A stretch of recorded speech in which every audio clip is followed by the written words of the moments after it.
Hello, my name is Julie, and welcome to another episode of Goodera Impact Podcast. Throughout this series, we highlight causes that are affecting us, not only in our local communities, but globally. We also highlight nonprofits that are contributing significantly to these various causes. Today, we're going to be speaking about advocating for Black LGBTQIA+ individuals. A recent analysis of data from a 2020 Center for American Progress survey shows that 33% of Black LGBTQIA individuals reported experiencing discrimination in the last year, and that this has had a significant impact on their lives and everyday experiences. Black LGBTQI+ individuals regularly alter their behavior to avoid potentially harmful experiences. Nearly 1 in 3 report avoiding public spaces, such as stores or restaurants, to avoid experiencing discrimination. 2 in 5 moved away from family to prevent discriminatory experiences, and 1 in 5 avoid travel. They are also more likely than their white counterparts to experience discrimination within LGBTQI+ spaces. 69% of Black LGBTQIA+ individuals reported that discrimination has negatively affected their financial well-being to some degree. 40% of Black LGBTQIA+ individuals reported avoiding law enforcement to avoid experiencing discrimination. Center for Black Equity in Washington, D.C. works to create spaces where Black LGBTQIA+ individuals can find paths to holistic equity. Check out their work. The Center for Black Equity focuses on improving the lives of Black LGBTQIA+ people globally. I had a chance to learn more about their work towards improving economic, social, and health equity for Black LGBTQI+ people who are left behind in achieving equal outcomes due to the various stages and levels of discrimination they face. They run several Pride programs, a public policy network, and a leadership institute. They even have their centers working for equity in Washington, D.C., Baltimore, and Alabama. If you're in any of these places, do check out the work they are doing. Kenya Hutton, who's the Deputy Director at the Center for Black Equity in Washington, D.C., joins us today. Kenya, it's so great to have you here today. I'm super excited to talk with you and share what you're doing at the Center for Black Equity in Washington, D.C. Welcome so very much. Open arms, open heart. Glad to have you here. Thank you for having me. I'm very excited to talk about the work we're doing with you all. And it's a significant work, and I'm so grateful that you're doing it. Tell us, how did the Center for Black Equity start, and what's your mission? The Center for Black Equity started way back when, right? It started back in 1999. Let me back up a little bit. The first official DC Black Pride happened in 1991, right? And it was incorporated by 3 individuals: Wilmore Cook, Ernest Hopkins, and Theodore Kirkland. Between 1991 till about 1997, 1998, what happened was my boss came on board, Earl Folks Jr. He came on board in about 1997 to start doing DC Black Pride. And started realizing there was a lot of other Black Prides around the world. Well, let me take that back. First, he thought it was just around the country, and decided to start an organization that was called the Federation of Black Prides, which really was an organization to bring together the Black Pride so we can share resources, provide tech support, and peer support to each other, so we can not only, start a pride where they were locally, but also thrive, right? In the planning of that, he found out that there was also one in Suriname. So then the name was changed from Federation of Black Prides to International Federation of Black Prides. And that's where it really started back in 1999. It really is a way to provide resources and support to Black Prides around the world. From 1999 until about 2012, the organization operated. I kept on following through with this mission of creating space for Black Pride organizations. But in around 2012, the board of directors at the Center for Black Equity, as well as, again, our president and CEO, Earl Folks, realized that the work they were doing really expanded beyond just Black Prides. It really was a year-round service. And the issues that they were tackling didn't only happen during their Pride months, right? It was things that happened year round and they needed resources year round. So in about 2012, the board changed the name to the Center for Black Equity. And then we operated under three pillars of social equity, financial equity, and health equity. We really try to create equitable spaces, equity in those spaces around the world for the Black and Brown community. And that's what we do. So, our mission is to really create a network of organizers and advocates to really, again, still bring them all together to provide peer support. Because one thing, I've been doing this work for about 20 something years now. And one thing I do know is some of the most impactful um, work or the more successful work has been through peer support, right? Mhm. Someone talking to someone else that, not only understands but has gone through what you've gone through and can give you ways how to navigate those spaces, right? I can get up and I can talk, all day long, but then, what I'm saying is someone from DC, I mean, originally from New York. So I have my New York, DC mentality, right? Then we have, some of our members that are down in like Selma, Alabama, Pensacola, Florida, certain parts of this country. It won't click, right? What we do up in the north doesn't click down south. So we really create a network of folks, and we have regional leadership within the within parts of the country to really help organize and provide support and resources to these organizers. And they come to us and we give them national purview access to federal spaces, funding, etc. But really creating the Center for Black Equity really creates a space for local advocates to really be able to network, meet each other, meet other people in other parts of the country, and share resources so that again their events and the issues that they are trying to tackle locally is not only happening, on one weekend of a month, but we be able to have impact within the communities year round. That's to give I it a love long that. answer. And you're also like building this stronger community, and that's kind of what life is about, right? It takes a village. Absolutely, absolutely. I That's think there's some point. I can't say everybody have forgotten that thought process of it takes a village, right? Historically as communities, we knew that it always took a village to raise a child, right? I grew up in a time where if my neighbor saw me doing something, my neighbor would pull up on me, right? And what are you doing? Your It wasn't grandmother's long not gonna before like your that. mom knew.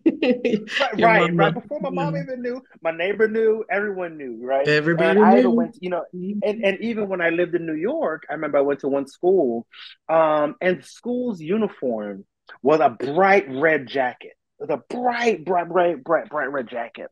And I remember asking, like, why did y'all pick this color? And I never forget the headmaster said, so that we can know who you are when you're acting a fool in the streets. All right. Yeah, yeah, So they yeah, can so they know who you're like, oh, you're a St. Mark's kid. Come over here. Right. So back to that village, right? That back to that community, really working and supporting each other. Parents don't have eyes everywhere, but the rest of the community can. And if we can get back to that mentality, I think we'll see a huge difference in how we navigate the world. yeah. That's awesome. Beautiful. Harmonious. I love it. Thank you.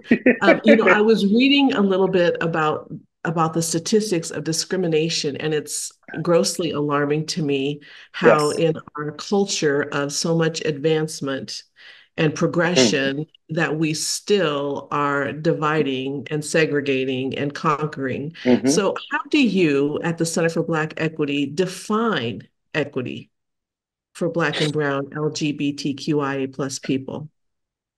Yeah. So, it's funny because I just had this conversation recently with someone, right? Mhm. When we talk about equity, right? And this is the difference between equity and equality. And this is where I think a lot of folks get tripped up.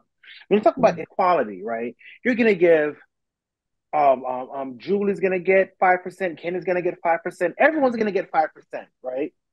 Which is great in theory, right? Or let me not even use 5%. Everyone's going to get this piece of paper, right? Everyone, you're going to get a piece. I'm going to get a piece. We're all going to get the same piece of paper. But now, if historically I wasn't even taught how to read, right?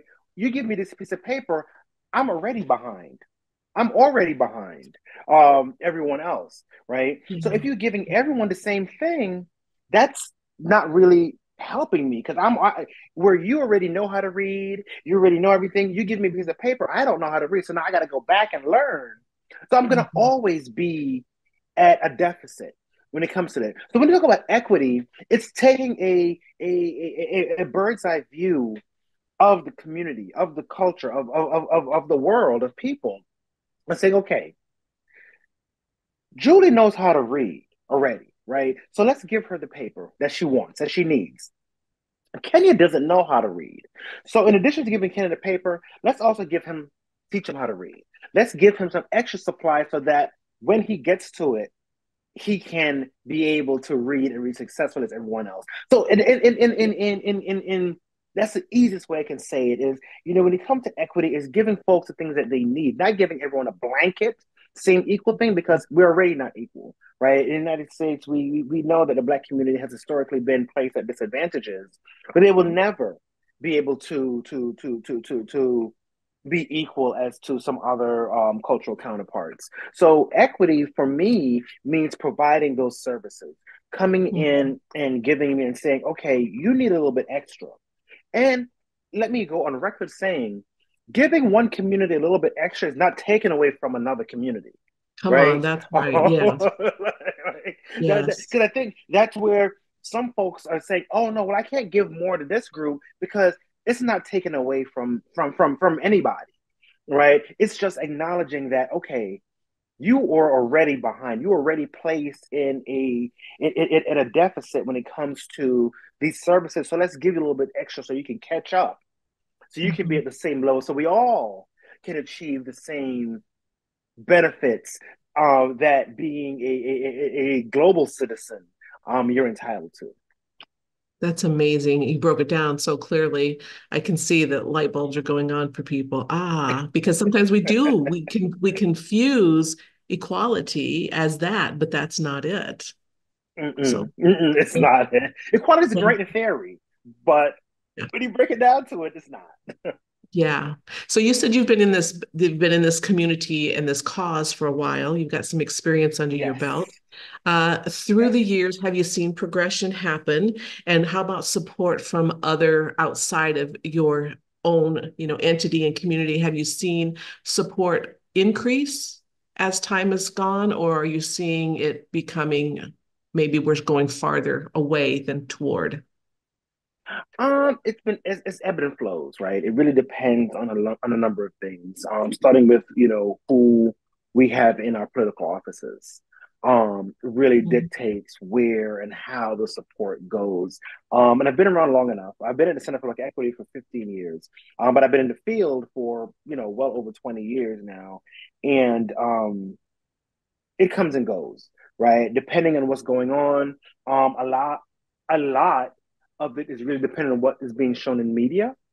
So I've been in community. I've been doing things where we're getting support and financial support to do a million things, and then something would happen, and then instead of it being isolated to that organization, messed up everyone in that is affiliated or has some kind of linkage to that community gets gets impacted. And back to what's going on in the administration, with the previous president in the United States, he who shall not be named. What we noticed that because of everything going on, and of course because of the extreme social unrest that was happening here in the United States with the George Floyd situation, we began to see a huge increase in support, both from community, corporate support, right? But as is done with our community, I can't even say with our community, as is done with a lot of people. Um, Once it's not in the news, they think, oh, it's over. That problem has been solved. Yeah. We don't need to focus on that anymore. We're still doing it, but it's just not in the media anymore, right? So that we've seen that support we had just 3 years ago has started to dry up and shift and go to other groups, right? One of the biggest things that we have is folks. assume that because our organization is Center for Black Equity, that we only care about Black people. We care about all people, right? But we just acknowledge that the Black community is, it needs some additional support, right? So we definitely have that problem when it comes to support. So it comes and goes. Depends on what's going on in the community. We're coming off of a lot of support, and we're going back into the space where we're back to struggling again. One of the things that we do is mainstream is prides, right? And we have the long question of why is there a Black pride? Why can't we just all have pride all together? And representation matters. We all don't celebrate the same. We could have a whole nother podcast on the importance of what we call identity prides, the importance of why they are. They don't take away from the mainstream pride, but we are battling that, right? Because the mainstream prides typically have access to more funds. Honestly, because they also have a parade, which, if you go down historically, the parade was not necessarily a parade, it was actually a protest. But these folks now have taken it, co-opted it into a parade now, and that's what gets more support. That's what gets more funding. Most Black prides, if not all, do not have a parade, right? We have more workshops, more social spaces, more networking. That's kind of what we do. So they don't see the benefit of it because we don't give them the opportunity to slap their name on the side of a float so people can see it as they drive by, right? Mm-hmm. We're saying, no, give us some funds so we can have this workshop and talk about spirituality in the LGBTQ community. No, give us some funds so we can talk about, substance use and substance abuse. Give us some funds so we can do that. And that's not as attractive, right? That's not something they can really take pictures and post on their websites and say, oh, I support the community, because it's not afloat. So yeah, I can go on and on about like the differences between us and why we don't get as much support as others. Yeah, thank you for that. And I hear you and it resonates with me. And that's just kind of indicative of our culture, isn't it? Yeah. Yeah. Yeah, so you guys are doing some great work in making strides to not only build community and unity and affirm and confirm people where they are in life, but what programs specifically do you all offer to help facilitate that? And is that just in the areas of Washington, D.C., and I think it was Alabama, and what was the third one, Boston? Yes. So actually, no, we have members. So we're a membership organization. We have members all over the world, all the way from London, Lagos, Nigeria, Uganda, all the way to all over. We have 48 prides as part of a membership right now. That's here in the United States, as well as overseas, and the rest are overseas. So one of the things we do is we do offer a Black Pride Leadership Summit. And the Black Pride Leadership Summit is not exclusively to Black Pride leaders. It's open to affiliates, which are people that support they may not organize a Black Pride, but they have an organization that supports the Black Pride and supports our community. We are allowed us to be part of our membership as well. And we have a Black Pride Leadership Summit where we bring folks together for 2 to 3 days to talk about, and it's face-to-face, in person. We bring them together, we talk about some of the issues and try to solve, or at least create avenues to get some of the issues solved so they can go back home, fulfilled, and revived, to know that there is support, there's a network, and educated, absolutely, right? Mm-hmm. So that's one of the things that we do. We have the Ron Simmons Leadership Institute, named after the late Dr. Ron Simmons, which is really to teach folks how to elevate themselves to leadership. Because I think what happens is a lot of times we equate leadership with degrees and the letters you can have behind your name, and that doesn't make you a leader. That just means you're book smart, right? That just means you got a good piece of memory, right? That's why you got those letters behind your name. But when it comes down to being a true leader, being able to come out and mobilize your community, those are the skills that you need, right? How to write a grant, how to talk, how to do public speaking, how to get in a podcast and sell your story in 3 minutes, right? How to do these things. These are the things that we teach folks through our Leadership Institute.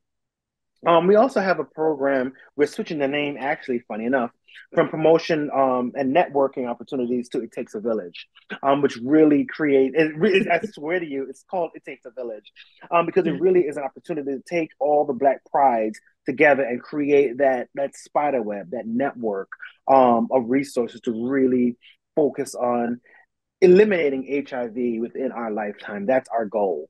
Yeah. And through funding, we just rewrote a grant for that. So I'm waiting to hear back to do that. So we have a number of programs going, as well as we have our policy work that we do where we don't, advocate for certain politicians, but what we do is we just want to educate the community on what's going on policy wise, what's happening. So when you do go to the polls, you walk into the polls, educated on what's going on. Because again, back to that equality and equity piece, right? You can Yes. throw a polling booth in my neighborhood, but if I'm not educated on what's going on policy wise, then I don't know. I'm going and I'm just throwing in a vote just based off popularity, right? So we really try to educate our community on what's going on, not only what's going on, but also what's going on that can affect us as a Black queer community. So there's just top of my head some programs that we are currently doing. Amazing. You're filling a lot of gaps. I love it. I always think that Trying to. ignorance is not bliss. It's not Black. We've heard that all of our life. Ignorance is bliss. Yes. Yeah, that's not true. So Yeah. I really appreciate the gaps that you're filling in practical ways for people to be able to be stronger and more confident and enlightened. My question, well, first, let me say that while you were saying, we've been saying, right, Center for Black Equity, but you've already said this, but it's worth repeating. It's for everybody. For everybody. It's for everybody. Everybody can Yeah. reach out and get some services. And the same thing for Black Prides, right? Like when we have a Black Pride, every year I get an email, can I come? Can I visit? And I'm like, yes, come on. We welcome everybody, right? Yeah. We just tell folks Yeah. to understand that yes, everything here is going to be a focus on the Black community, right? So Yeah. you're not gonna hear EDM. You might hear some R&B and hip hop, right? You might, you're gonna be talking Throw in a about little Black gospel, all right, issues. Kenya? Come on, throw in a A little little gospel. gospel. All right. That's what I'm saying. On Sunday we have a spiritual service, right? So that's what you're gonna have. With last year we had a whole gospel concert. So just you could anyone is welcome, but just understand that that's the space you walk into that is really focusing on the Black queer experience. But everybody's welcome. We want folks to learn about us. There's always a tendency to sit back about the especially the Black community and not want to get involved. No, come in, but we want you to learn about us. Because if you learn that we are the same just as you, then we can start to break down some of those barriers that have been placed within our community to learn we are the same. We're the same. We have some very similar struggles. We just Mhm. want to live happy, peaceful lives, just like you do, right? And then that way, folks can really understand. I'm gonna tell you a story. We had a lady. Every year we have a thing called the poetry slam. It's now called the Maryborn Poetry Slam, and we had a lady one time come into the poetry slam, an older white lady, came to the poetry slam and sat in the front row. And these are Black queer poets from the DMV area, all the way from Baltimore all the way down, right? And they are talking about sex, talking about sexism, racism, everything under the sun. Really like powerful poems they're saying. And at the end of it, the lady gets up and then turns around and says, I now understand my adopted gay son. Didn't know. She had an adopted gay son. I think she was from Alabama, as a matter of fact. She has an adopted gay son that she was struggling with understanding what's going on. She wants to support him and love him, but she just didn't know. And from sitting in that poetry slam, she got to see and hear these people speaking unapologetically about the experience of being a Black queer person in America. And a light bulb went off in her head, and she was like, I get it now. Now I see why he is the way he is. And she went back home and was able to effectively engage with her child. So that's how we want people to come to our Black Pride. Oh, You learn something about our community a little bit, right? We've lived in everyone else's community. So now we want people to come back into our community, come into our community and learn about us. Yeah, what an impactful story. So that brings me to my next question. I'm curious, how do people find out about you? Like, I know your communities, and I suppose word of mouth, just like any other thing, but how are you on a mass communication scale? How are you letting people know that, hey, we're here? Well, one, joining podcasts like this. We love doing this. Yes, shameless plug. Okay. But this, we direct folks to our website. We are actively rebuilding, and I can't even say building. We're constantly revamping and rebuilding our social media presence. Because that's where it seems like everyone gets the information. I have a sister who just lives on TikTok, and she just tells me everything about the world. And I'm like, that's on TikTok, though. That's not real. But that's where people are, right? That's where they get stuff from. So really Yeah. trying to build that, and really, we building our media spaces, doing interviews, putting out papers. We have a slew of papers that we do, toolkits that we do that we share within the community, partnerships, really everything that we can do besides standing in the corner and waving a flag. And we do that during marches, where we stand outside and wave our flags. Mm. Yeah. Um, but really, really engaging with other partners, other thought partners that believe in the vision. We really try to partner with them, and that's how we really try to get the word out. Um, and we're always trying to increase that, because you can always do better. I'm of that mind frame that you can always do better. You can always do better. Mhm. So even though we might have a good year, I'm always thinking, all right, that was cute. How can I do this better next year? So that's Yeah. always what I'm thinking, and that goes into how we share our information. Our website, centerforblack.equity.org, is a great space to find us. On social media, we're on Facebook. We're also on Instagram. We have stopped using um the site formerly known as Twitter. We have stopped using X. that just because of the yeah, right. I love saying the formerly known as, just because the rhetoric on there has become so harmful. Is Yeah. the word I'm going to say. Harmful and hurtful. We have chosen as an organization not to engage on that platform any longer. Um, at least not for now. Until we can start getting the reins back on it again, and making it being a safe space. But yeah, we promote everywhere. Social media, like I said, Instagram, Facebook, our website. I have a newsletter. Centerforblack.equity.org. You really just type it into Google, and we'll pop right on up.